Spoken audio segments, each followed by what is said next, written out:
नमस्कार दोस्तों, आप सभी लोगों का हमारे YouTube चैनल पर स्वागत है।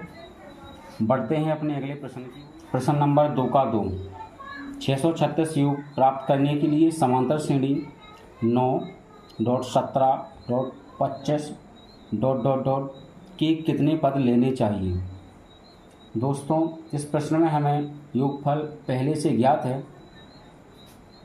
सबसे पहले हम श्रेणी का सारवंतर ज्ञात करेंगे। d बराबर a2 माइनस a1। a2 श्रेणी का दूसरा पद, a1 श्रेणी का प्रथम पद। श्रेणी का दूसरा पद 1 2 17 है, a2 की जगह 17 लिखेंगे, माइनस a1 श्रेणी का प्रथम पद जो 9 है, तो a1 की जगह 9 लिखेंगे। यहाँ से दोस्तों हमारा d का मान आ जाएगा 8। अब अगर हमें योग पहले से ज्ञात है, तब हम फॉर्मूला लगाएंगे। योग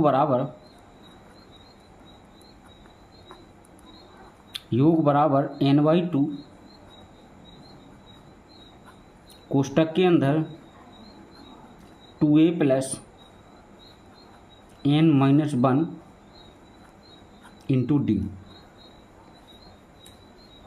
इस प्रश्न में हमसे पदों की संख्या पूछी गई है, मतलब हमें n का मान निकालना है।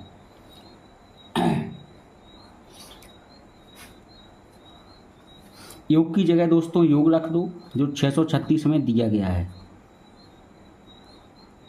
बराबर n का मान हमें पता नहीं है, n/2 a का मान है 9 श्रेणी का प्रथम पद, तो 2 गुणे a की जगह 9 रखेंगे तो हो जाएगा 2 गुणे 9, 2 गुणे 9 18 प्लस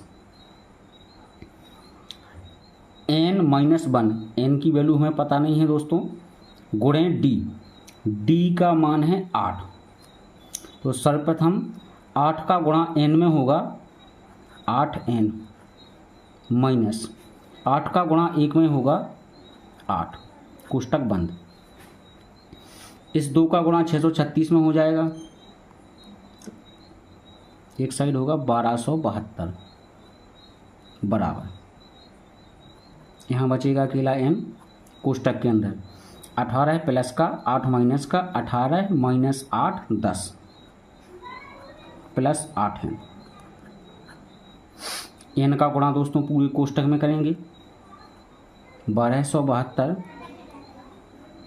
बराबर पहले n का गुणा 10 में 10n प्लस n का गुणा 8n में 8n स्क्वायर।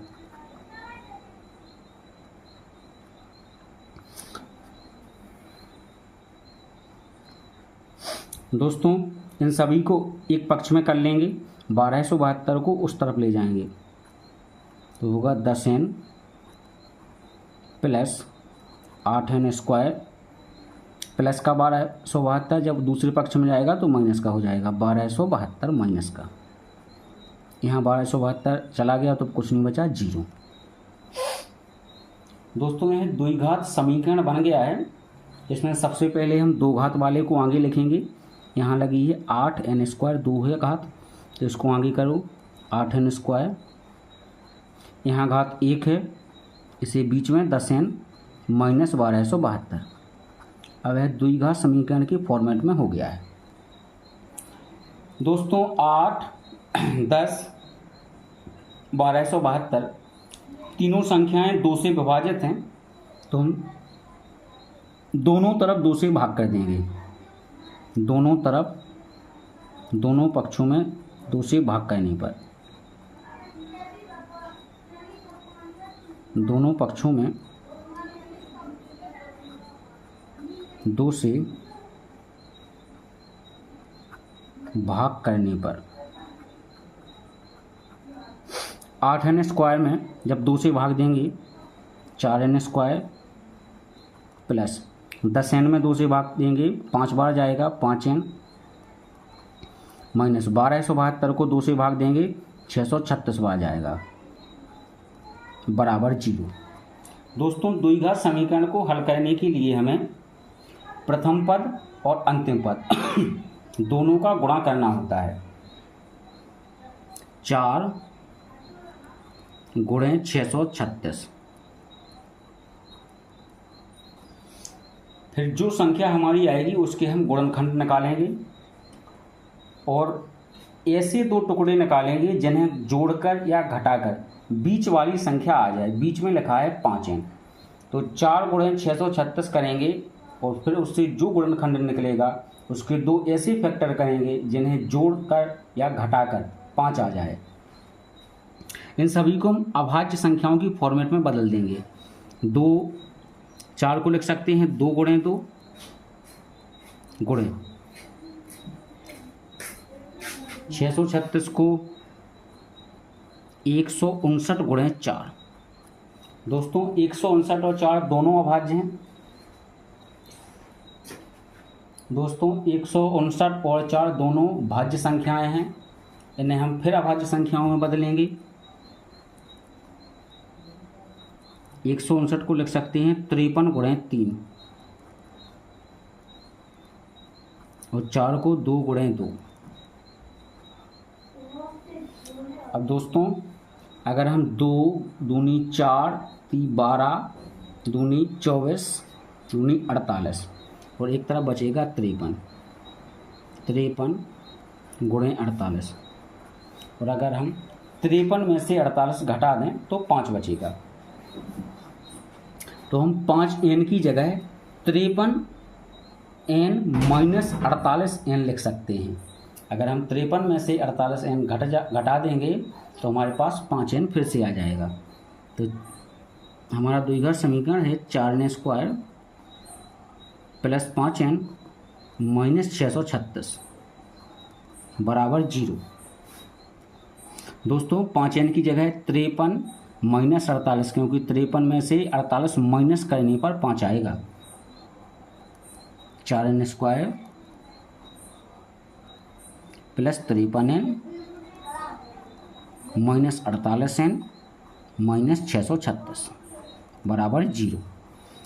यहाँ पर हमारे 4 पद बन गए हैं। हम इन 2 पदों में कॉमन लेंगे और इन 2 पदों में कॉमन लेंगे। इन 2 पदों में दोस्तों कुछ भी कॉमन नहीं है, n कॉमन है। यहाँ से n कॉमन लेंगे तो 4n स्क्वायर में जब n से भाग देंगे तो बचेगा 4n प्लस 53n को जब n से भाग देंगे तो बचेगा 53, कोष्टक बंद। अब हमें यहाँ पर ऐसी संख्या लेनी है कॉमन कि जो दूसरा हमारा कोष्टक आए वो भी 4n प्लस 53 आए। तो दोस्तों यहाँ से हम -12 कॉमन लेंगे। -12 से जब -48n को भाग करेंगे तो माइनस से माइनस कट जाएगा। 12 से 48 में जाएगा 4 बार और n 4n। -12 से जब माइनस के 636 को भाग करेंगे माइनस से माइनस कट जाएगा तो प्लस हो जाएगा और 12 से 636 जाएगा 53 बार बराबर 0। दोस्तों इन 2 डिब्बों में से कोई एक लेंगे। 4n प्लस 53, दूसरा डिब्बा n माइनस 12 बराबर 0। दोस्तों इन दोनों का गुणा करने पर 0 आ रहा है। अब या तो इसका मान 0 है या फिर इसका मान 0 है, क्योंकि 0 तभी आ सकता है जब 2 संख्याओं के गुणनफल में कोई एक संख्या 0 हो। तो दोनों के बराबर में 0 करेंगे। 4n प्लस 53 बराबर 0, यहाँ n माइनस 12 बराबर 0। 53 को उस साइड भेजेंगे तो प्लस का 53 उस साइड माइनस का हो जाएगा। यहाँ n को जब हम उस साइड भेजेंगे तो 12 प्लस का हो जाएगा। दोस्तों हमेशा धनात्मक मान लेना होता है, ऋणात्मक नहीं, अर्थात हमारा उत्तर होगा n बराबर 12। बढ़ते हैं अपने अगले प्रश्न। नीचे दिए गए योगफलों को ज्ञात करो। 34 प्लस 32 प्लस 30 प्लस ... 10।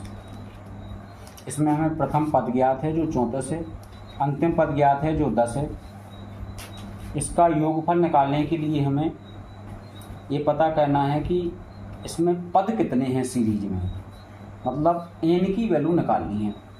n की वैल्यू निकालने के लिए सर्वप्रथम हम d का मान निकालेंगे। d बराबर a2 माइनस a1। a2 क्या होगा दोस्तों, सीरीज का द्वितीय पद 1 2, a2 की जगह पर 32 माइनस a1 क्या होगा दोस्तों, सीरीज का प्रथम पद a1 की जगह पर 34।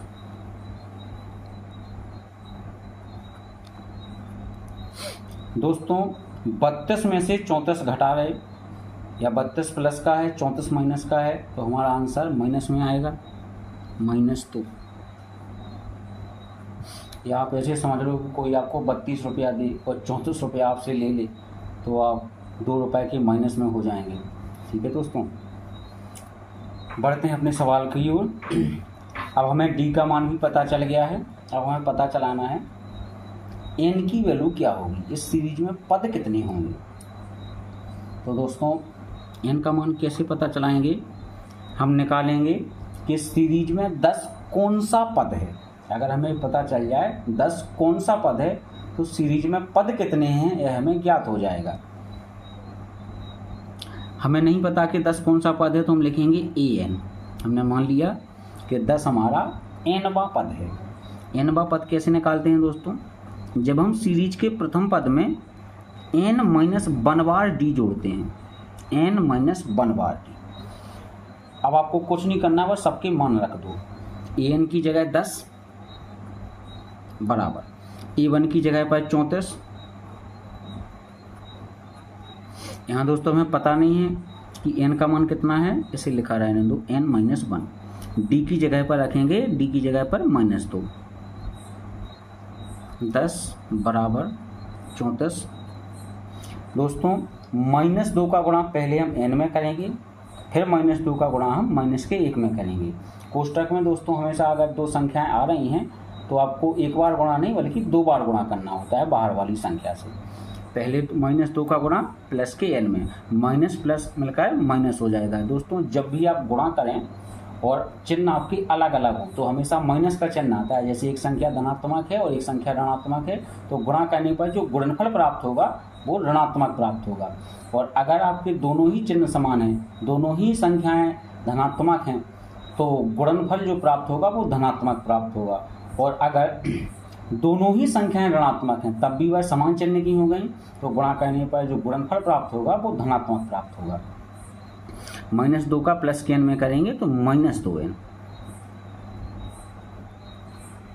अब यहाँ -2 का गुणा करेंगे माइनस के 1 में, -2 का गुणा -1 में। देखो दोस्तों 1 भी माइनस की 2 भी माइनस की, दोनों समान चिन्ह हो गए, तो फिर गुणनफल हमारा धनात्मक होगा। -2 और -1 का गुणा होगा +2।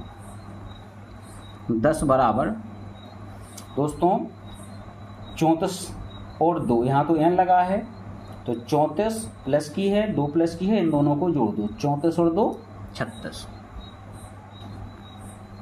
-2n। दोस्तों माइनस के 2n को दूसरे पक्ष में ले जाओ ताकि यह धनात्मक हो जाए, और 10 को यहाँ ले आओ। -2n जब दूसरे पक्ष में जाएगी तो धनात्मक हो जाएगी। 2n बराबर, यहाँ 36 पहले से है, इस 10 को जब इस पक्ष में लाएंगे तो यहाँ यह प्लस का है, यहाँ माइनस का हो जाएगा। तो 2n बराबर 26, 2 से भाग 13 बार, तो n की वैल्यू हो गई 13। अब हमें यह ज्ञात हो गया है कि सीरीज में 13 पद हैं, हमें सीरीज के 13 पदों तक का योगफल ज्ञात करना है।